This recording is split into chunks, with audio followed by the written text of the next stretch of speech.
Race fans, welcome to week number 3 on the NeSmith Weekly Series. On the hotline, we've got Mr.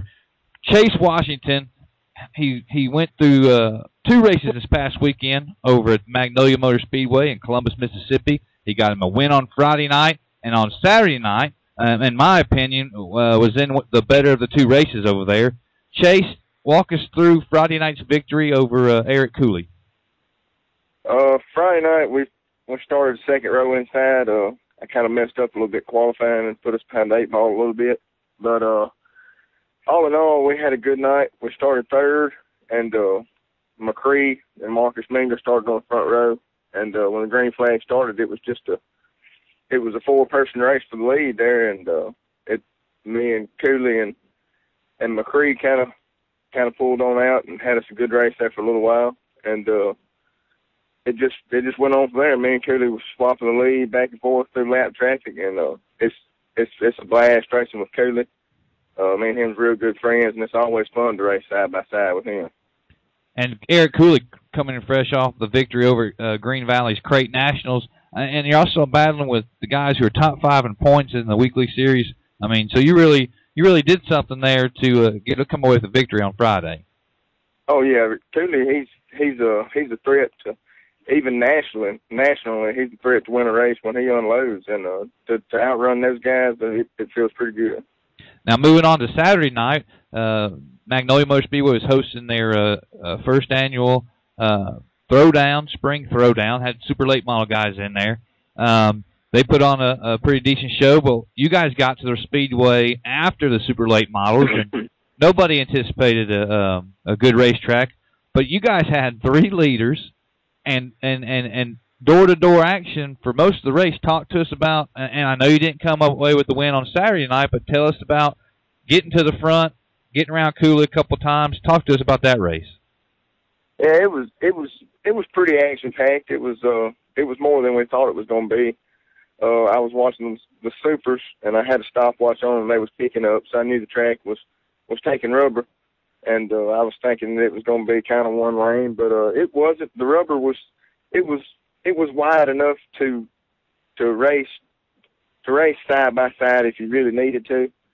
But we set fast time Saturday and started on the front row with Cooley again. And when they dropped the green flag, Cooley he kind of pulled out from me a little bit, and I got it back on about lap 4 or 5. I couldn't really tell you what lap it was, and it was just side-by-side racing, again, nose to tail, and we got into lap traffic. And I kind of messed up, and Cooley got by me, and then Shaw got by me, and we ended up running third, but it was a good weekend. Now, you guys, I'm looking at the updated points from after this week. You guys are sitting 36. You're like 48 out of the lead. But you're competitive with the guys up top. Is there anything you guys can do to make your way up in the upper part of the point standings, or maybe even get to the top? It just takes a lot of racing. You know, we've got all year long, and I'm just gonna race hard and try to run up front, and we're gonna see what goes on from there. Well, Chase Washington out of Holcomb, Mississippi, appreciate you joining us here on the hotline. Before we let you go, thank your sponsors.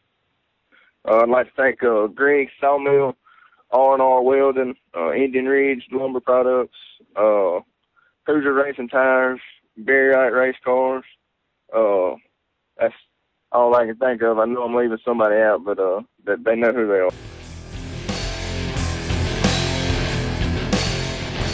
Well, welcome back, NeSmith fans, back to the weekly series hotline, and it's always a pleasure to talk to all the race car drivers that participate in our series. But when I know one, like I know Chris Noah back to my Green Valley Speedway days. Chris, you guys go over to Talladega in the weekly series race there and pull off a victory. Talk to me about the weekend, man. That was the first win we've had in that new car. Come out of the chute with it at Green Valley, my home track, and didn't fare too well at the Bama Bash, so we kind of went back to the drawing board and started over with a few things. And since then, we've turned it around. The car's been a lot better. Don't ever get to race at Talladega a whole lot. We've been down there three times so far this year, and I've run fourth, third, and finally won. And it's taking better strides with the car. It's a Masterbuilt, a Gen X. Never had one, so it's all new to us. Things work a little different than that Stinger chassis I had. Just all in all, had a good weekend. Didn't get nothing tore up. Had some good racing. With a Kyle May and the OMG house car. Good weekend for us. Finally got a win under our belt. Well, I haven't personally been to Talladega since the Ice Bowl. What's is the track holding up better? Is there ruts in 1 and 2 still like there was back at the Ice Bowl? No, so they've got that fixed. Even from the first week we went down there was just a little ripple, but that's dirt racing. It ain't nothing like it was at the Ice Bowl. Track's back to its usual, slick and smooth self. To me, the last few weeks the track's been right around the bottom for the crate cars. The late models have been. They've been a little different. I think Adam Martin's one around the top side with it, but track's a lot better. It's a big adjustment for me going from Green Valley, which is wide open, to Talladega, which I have to. You have to change your driving style a whole lot. That's what I'm trying to do. Get a lot better going back and forth between tracks. Makes you a better driver.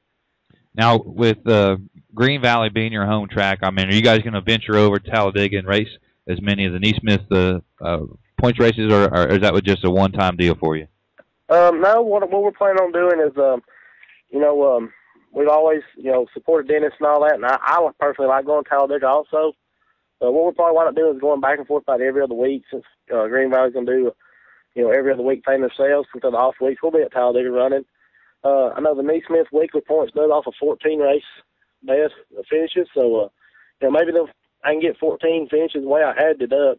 I'll probably get pretty close to 20 races in at Talladega, so maybe I can have 14 real good finishes to get me up there in the point standing. That's right. And are you guys going to try to get to any other tracks besides those two, or that one NeSmith track, or are you going to be able to get anywhere else?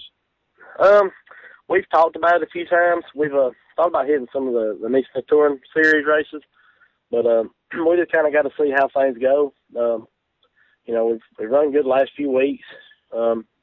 Economy's tough as it is. Money's always tight on everybody, so we have to play it out and see what's, the best economical thing for us to do, Well, I personally invite you guys to come down and see us at Penton and East Alabama if you guys can get a chance. And before I let you go, I want you to thank some of your sponsors and some of the crew members that help keep you running up front each week. I'd like to thank Kevin Stevens. He's the owner of the car. He owns Stevens Express Smart there in Southside. Dr. Dan Sparks and his father and his brother at the Sparks Orthopedic. They always sponsor us every year. DTR Supply and Graphics. Them guys, they provide us a shop to work out of. And my father, Greg Noah, he's my best friend, my crew chief. My friend Charles Sharp and Jay Hood. I'd like to thank my fiance Heather.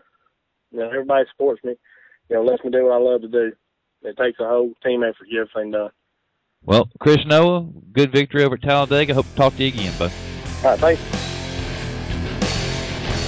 All right, NeSmith fans, welcome back to the Weekly Series Hotline. On the telephone right now, we got Eric Cooley. Eric, you guys went over to Columbus, Mississippi at Magnolia Motor Speedway. Got a second-place finish on Friday. Got a big victory on Saturday. Talk us through the weekend. Yeah, we had a pretty great weekend down at Magnolia Motor Speedway. We picked up, like you said, the second place Friday night behind Chase Washington. Had a great car all night. Just it was after the Big Creek Nationals win, they tore a motor down there, and so we had a different motor. And Friday night it stuttered and spit and all that stuff. Friday night we actually got it fixed after the race there. But we was pretty good all night. We led over half the race and got the light traffic and couldn't stay around that bottom because it was stumbling so bad, and Chase got by us. And once we got around some of the light traffic, I could start running back down, just come up a little short. So got a second place and ended up qualifying our fastest out of our group Saturday and ended up winning the race. Lost the lead a couple times in that traffic, but was able to pass them right back and pick up the win. Now, I wasn't there on Friday, and by all accounts, it was a great race. But Saturday night's race, I believe, in my opinion, was better than the super late model race. Obviously, Moyer just ran away with the super race. But you guys, like you said, you swapped the lead. side-by-side racing. You were able to overtake guys, exiting the corner and such. What allowed for you guys to have any racetrack left after all the laps were put on that track leading up to your event? Just, it took a little bit, more rubber. It got a little bit wider. And those big spoilers help a whole lot getting in the corner and exiting the corner too. Was just able to maneuver around a lot more than those late model guys, and just track, just like I said, got a little bit more rubber across the racetrack and able to move around a little bit more. Well, congratulations on the big win on Saturday. Before we let you go, I want you to thank all your sponsors and anybody that helps you run up front. I'd like to thank Bryson Motorsports, Kern Construction, SEG, 78 Towing, Cooley Transport, DJ Transportation, Hoosier Tire, GW Performance, and Bear Out Race Cars. Well, NeSmith fans, welcome Joey Thomas back to the Weekly Series Hotline. He's back on with his second win of the season down at East Alabama Motor Speedway. Joey, you've got to be excited to start the season with 2 victories. Yes, sir. I sure am, man. We had another good weekend, and we couldn't be more proud about it, And, comparing us to last weekend's victory, it seems like we're going to, we got a little better this weekend, and hopefully it keeps going that same direction. You guys ended up with 10 cars down there for the weekly show. Talk to us about the race with Montana Dudley, who finished second to you. Well, it started off, it all started out there with qualifying, and Montana, he was pretty quick there in qualifying. I figured I was going to have my hands full with him, and I did. But at the start of the race there, man, it was a close start, man. We both started there, side by side, and it was a close, the first corner in 1 and 2 there, it was real close. We were side by side there, but I ended up getting the lead coming off the corner there, and it pretty much stayed that way the whole race, I kept it in the back of my head, I knew he was back there, but he actually drove me real clean, and it wound up being a good race for us. We led every lap, and I gotta give it to Montana. He drove us real clean. Well, going two victories into the season, early here, you got to have a lot of luck. You got to have, you got to have the skill first of all. But confidence is huge. Where's your confidence right now as you look ahead towards the rest of the season? Well, it's definitely looking up, because getting into it, like I was talking about last week, we had that motor blow up, and we just had our struggles at the beginning of the year. And we finally get on the track, and we win 2 in a row, and it's definitely boosted my confidence. But I'm not going to say my head's getting huge either, because I know just as quick as you go up, you can be at the bottom. It's just at the flip of a coin or the toss of a hat, man. You could be right back where you started or worse, And we're just going to keep trying to look forward, and keep our heads up and work on our cars and keep luck on our side as best we can, and hopefully it stays with us. Well, before we let you get off the hotline here, go ahead and thank some of your sponsors and the guys that help you run up front. All right, I want to especially thank Ben Thomas Racing, and that's another one is Speed Stuff. It's also owned by Ben Thomas. But I also want to thank Larry Harris. I know he's one of my competitors, but he does help me. When he can, I definitely want to thank him. And I want to thank Wimmer's Record Service, Charlie and Child Wimmer. They're all those guys there is what makes it possible, with their help. And I got a couple crew members I want to, reach out and talk to, or, thank. Andy Diaz, he's there with me every week to help me, it's a lot of work put into it, man, without his help and among others, too. There's a long list, but we'd be here all day naming them. I got several people helping, but I just want to thank him, and especially my Uncle Ben Thomas, and Bobby Thomas. I want to thank them, and, hopefully we'll just have a good season from here on out.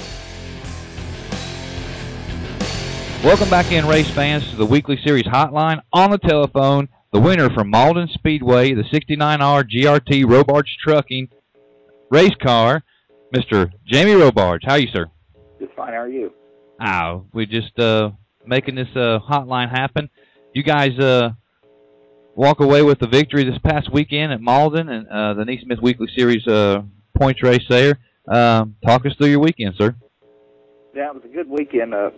Malden always has good races and good people. We didn't run as well as we'd like to in our heat race. We wound up running second, and so we started third in the feature and got lucky enough to find our way to victory lane. Now, you guys you outran Ronnie Cooper and third place finisher Kyle Berry. Did they get close to the GRT back bumper, or did you run away with it? I mean, what kind of race was it? No. I didn't run away with anything. Ronnie Cooper was, I think he just basically pretty much pushed me across the line. He was right there the whole time. Kyle started off with Kyle Berry leading and me running second, and Cooper got around me, and then he wound up taking the lead from Kyle, and then on a late race restart, I wound up finding my way up onto the top side of the track and got around Ronnie, and we run side by side for several laps and wound up getting about a car length in front of him on the last few laps there to take the win. Well, on a typical night there at Malden Speedway, what does the track give you guys? I mean, is it same all the time? Is it different? What's the personality of that racing surface up there?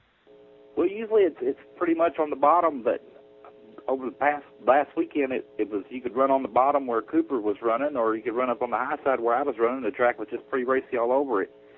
It normally tends to have a little bit of grip in heat races, and then it usually pretty much blows off and goes slick before the features start. Well, you know, I haven't personally been up there yet. I'm going to be up there for when the touring series comes to town. I know that I've talked to Mr. Phil Santee on telephone, and he runs a tight ship. Tell us a little bit about racing for Mr. Phil Santee there at Malden.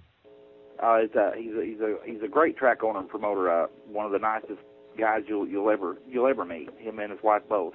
Everybody there at the Malden Speedway is really nice. Well, before we let you get off of here, Mr. Robards, I'd like for you to thank some of your sponsors and also some of the crew guys that help keep you running up front each week. Okay, I'd like to thank Jackson Truck Repair, Robards Trucking, and my crew, Bobby Trout, and my son, Jamie Robards Jr. So what's the season outlook now that you guys have a win under your belt? It was the first race, so you got the first win out of the chute. So what you think you got for the rest of the season for the guys up there? Hopefully we can win a few more races. It's always competitive there at Malden. You never really know when you pull in who's going to win. So but I think we'll win our share. We're going to try to. All right, welcome back in, race fans, to the NeSmith Weekly Series Hotline, also known as the Mickey and Webb Show. Mickey has joined us every week. He's parked that car in Victory Lane every week since we started this deal. Mickey, you guys had 10 more cars show up, or you had 10 cars total show up at Pike County. Talk us through your last victory. Track was pretty good. Night started off good. We started outside pole in the first heat. We got the lead on a start, and we led the whole race. Car was pretty good. It could have been a little better. So we come in, found some problems wrong with the water pump. The water pump was leaking. We had to pull the front of the motor, pull the front of everything off of the front of the motor and get everything taken care of. We put a new pump on it and started inside pole for the feature. Michael Owner started outside. We got him on the start, and we kind of pulled away a little bit. Car was very good. The feature, I don't think we had no cautions. We raced the whole race caution-free, and car was good. Motor was there. Everything was pretty good, come together good, so we're pretty happy with it. So here we are. We're three rounds into the season. You guys have 3 NeSmith races under your belt, 3 wins. You guys are sitting 6 in points. You're 8 points out of the lead. I mean, you got to be feeling real good about the season right now. Oh yeah, I think we got a very good shot at winning this deal. We just gotta keep it going in the right direction, and hopefully, nothing holds us back. We got a good team. We got good people backing us, and so far so good. Don't have no complaints. Now, you guys are going to kind of venture out and get to some of the other tracks, I would take it. Yes, sir. We was actually going to try to go to Jackson this weekend, but the way NeSmith's points work, if you race one track four consecutive weeks, you get an additional 25 bonus points. So we're going to go back to Pike Saturday. That way we can get 25 extra bonus points for racing 4 weeks in a row at one place. Now, will you join us at any of the touring series there in Mississippi? Oh yeah, we're gonna run some of the national events whenever they come closer to the house, because you also get bonus points if you enter. I think you could do 2 or 3 of them. We're gonna look at the rules and see exactly what it is. I want to say it was 2 or 3 you could enter, and you get 25 additional bonus points. So we definitely gonna do that to get the bonus points. Also try to get as many points as we can and see how it falls out at the end of the year. Well, all right, Mickey, well, I won't keep you before we let you get off the phone here. Just thank your sponsors and tell us what you got for them next week. I'd like to thank J. Dunn and Sandblasting and Painting, Griffin Fence, Anita's Hamburgers, and A Touch of Blush Photography. We're going to go back at it this weekend. We're changing a few things up on the car. We're going to try something different. We tried some stuff last week, and it seemed to make the car a little faster. So we're going to try something else this week, and hopefully it works pretty good. Just try to keep winning. That's all we got on our mind is to win races. We're not going to run second. We're going to win.